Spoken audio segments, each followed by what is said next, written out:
स्वागत है अंतर्वाणी में। श्री कृष्ण अर्जुन से कहते हैं कि जीवन एक अद्भुत यात्रा है। यह यात्रा केवल बाहरी दुनिया में अनुभव करने वाली चीजों तक सीमित नहीं है, बल्कि यह हमारे भीतर की गहराई तक जाती है। हर प्राणी की आत्मा अमर है, अजर अमर, अनंत और अटल।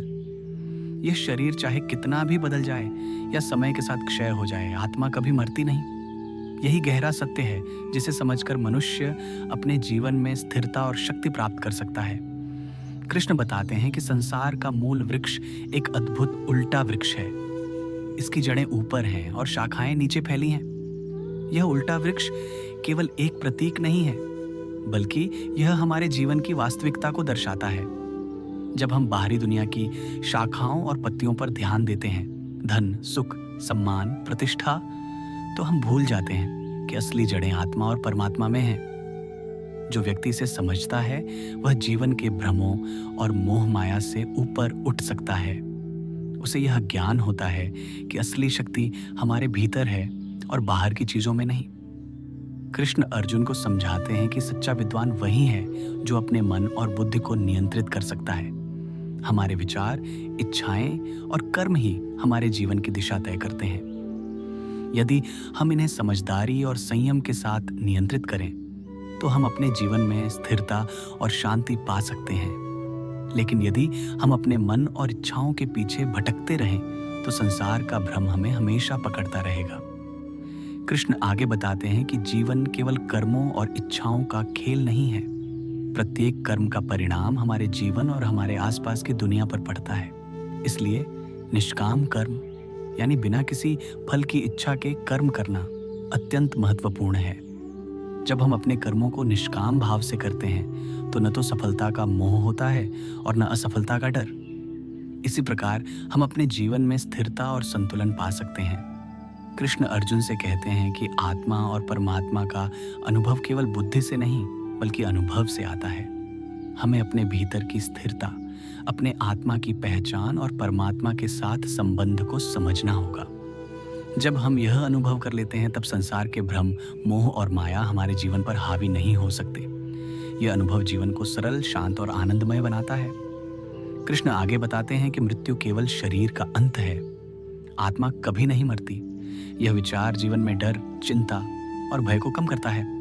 जब हम समझते हैं कि हमारी आत्मा अनंत है और परमात्मा हमेशा हमारे साथ है, तब हम अपने जीवन में स्थिरता, साहस और आत्मविश्वास महसूस करते हैं। यह स्थिरता हमें न केवल व्यक्तिगत जीवन में बल्कि समाज और परिवार के जीवन में भी सही मार्ग दिखाती है। अध्याय 15 यह भी बताता है कि प्रत्येक प्राणी के भीतर 3 गुण होते हैं, सत्व, रज और तम। सत्व गुण हमें शांति, ज्ञान और स्थिरता प्रदान करता है। रज गुण हमें इच्छाओं और कामनाओं से जोड़ता है। तम गुण हमें जड़ता और अज्ञान में फंसाता है। जो व्यक्ति इन तीनों गुणों को समझ लेता है वह स्वयं को नियंत्रित कर सकता है और अपने जीवन में सच्चा संतुलन प्राप्त कर सकता है। सत्व गुण वाले लोग जीवन में संतुलित, स्थिर और संयमी रहते हैं। वे अपने कर्मों को समझदारी और निष्काम भाव से करते हैं। उनके भीतर प्रेम, करुणा और सहनशीलता होती है।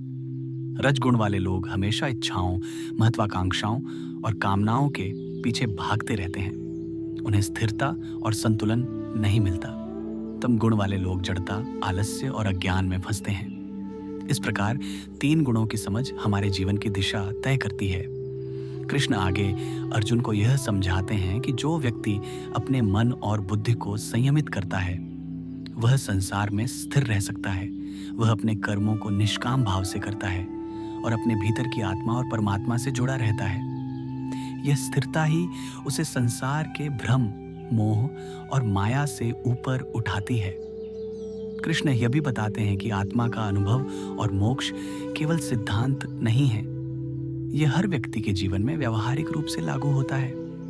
जब हम अपने कर्मों में निष्काम भाव अपनाते हैं, अपने भीतर की स्थिरता बनाए रखते हैं और आत्मा के वास्तविक स्वरूप को पहचानते हैं, तब हम अपने जीवन को आनंदमय और सरल बना सकते हैं। जीवन की हर परिस्थिति, चाहे वह सुख हो या दुख, हमें एक पाठ देती है। जो व्यक्ति इसे समझता है और अपने भीतर की स्थिरता बनाए रखता है वह हर परिस्थिति में संतुलित रहता है। यही स्थिरता उसे जीवन में शांति और आत्मा के वास्तविक स्वरूप का अनुभव कराती है।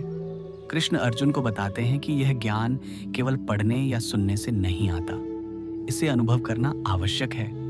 अनुभव से ही मनुष्य अपने भीतर की स्थिरता को पहचानता है। अनुभव से ही वह अपने कर्मों और इच्छाओं में संतुलन प्राप्त करता है। अनुभव ही उसे संसार के भ्रम और मोह माया से ऊपर उठने की क्षमता देता है। कृष्ण अर्जुन को यह भी समझाते हैं कि संसार की हर वस्तु अस्थायी है। धन, सम्मान, परिवार, सुख दुख, ये सभी केवल अस्थायी अनुभव हैं। जो व्यक्ति इन्हें स्थायी समझकर संलग्न हो जाता है, वह हमेशा दुख में फंसा रहता है। लेकिन जो व्यक्ति समझता है कि असली स्थिरता आत्मा में है और परमात्मा में है, वह हर परिस्थिति में शांत और स्थिर रहता है।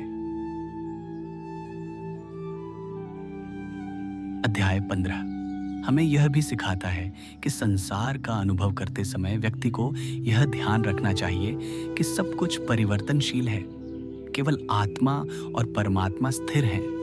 यही ज्ञान उसे भय और चिंता से मुक्त करता है। यही स्थिरता उसे मोक्ष की ओर ले जाती है। कृष्ण आगे अर्जुन से कहते हैं कि जो व्यक्ति अपने जीवन में स्थिरता, संयम और ज्ञान को अपनाता है, वह किसी भी परिस्थिति में संतुलित रह सकता है। वह न तो सुख में अहंकारी बनता है और न दुख में निराश। यही संतुलन उसे आध्यात्मिक मार्ग पर अग्रसर करता है। कृष्ण अर्जुन को समझाते हैं कि जो व्यक्ति अपने कर्मों को निष्काम भाव से करता है, वह संसार में स्थिर रहता है। उसे न तो सफलता का मोह होता है और न असफलता का डर। यह स्थिरता ही उसे जीवन में आनंद और मोक्ष की ओर ले जाती है।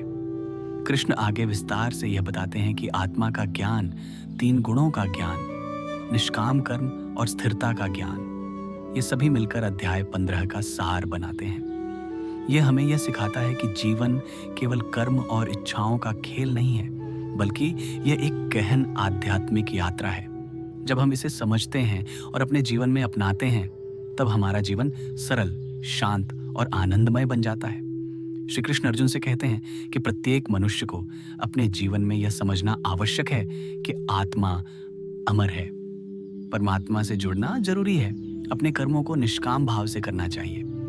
यह ज्ञान जीवन में स्थिरता, आनंद और मोक्ष प्रदान करता है।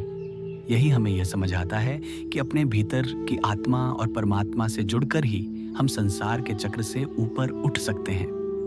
अंततः श्री कृष्ण अर्जुन से कहते हैं कि यह ज्ञान केवल पढ़ने या सुनने से नहीं आता, इसे अनुभव करना पड़ता है। अपने भीतर के सच को पहचानो, अपने कर्मों को निष्काम भाव से करो और अपने मन और आत्मा को स्थिर रखो। यही मार्ग है जो संसार के चक्र से ऊपर उठने और मोक्ष पाने की ओर ले जाता है। यदि आपको यह वीडियो पसंद आया हो तो कृपया कमेंट में बताएं कि आपको कौन सा श्लोक या संदेश सबसे प्रेरणादायक लगा। वीडियो को लाइक और शेयर करें और अगली बार हम गीता के अगले अध्याय में और गहरा ज्ञान साझा करेंगे। जय श्री कृष्ण।